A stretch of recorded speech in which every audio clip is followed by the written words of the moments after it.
অল্প বয়সে বিয়ের গুরুত্ব কি কি, কত বছর বয়সে বিয়ে করা দরকার? আলহামদুলিল্লাহ, এটা খুবই গুরুত্বপূর্ণ একটা প্রশ্ন।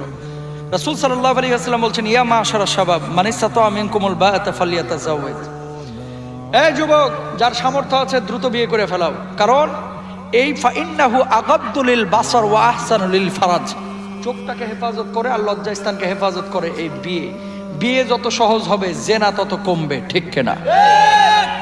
আর আমাদের বাবারা এখন শুরু করছে, পোলার বয়স 28 বছর 32 বছর, কয় হুজুর নিজের পায়ে দাঁড়াক তারপরে বিয়ে দেবো। তো দাঁড়া রয়েছে কার পায়ে? আপনার পায়ে নেই, কথা কয় না। মেয়ের বয়স 29 বছর, এখনো বিয়ে দেয় না, কয় হুজুর একটু মেয়েটা দাঁড়াক নিজের পায়ে তারপরে বিয়ে দেবো। এরপরে বিয়ে দিচ্ছে 36 বছরে। যখন বিয়ে দিচ্ছে 36 বছরে, তারপরে তার কোনো ফিলিংস নাই, হ্যাঁ মতো ঘুমাই, হ্যাঁ মতো ঘুমাই, কথা বুঝছেন? বাচ্চা হয় না, হুজুরের কাছে আসা পানি পড়া নিতে, হুজুর একটু পানি পড়া দেন, বাচ্চা হয় না কেন?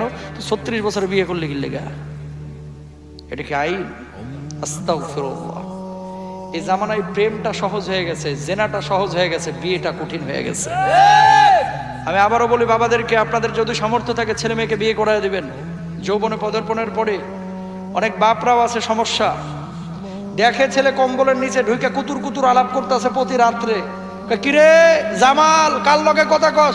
আব্বা অঙ্ক বুঝতেছি। কোন অঙ্ক বুঝতেছে হাজী সাহেব? আপনি জানেন না, কথা কন না কেন? আবার কিছু ওই বাপকে যদি জিজ্ঞেস করা হয় যে জানেন তো যে ওটা 2 নাম্বারই করতেছে, বিয়ে শাদী করান না কেন? হুজুর এই বয়সে একটু একটু করেই। আউযুবিল্লাহ কন না। মৃত্যুর কোনো গ্যারান্টি আছে? আহা, কবে বুঝবো আমরা? যুবক, তোমাকে বলি, বিয়ের সম্পর্ক টাকার সাথে না, বিয়ের সম্পর্ক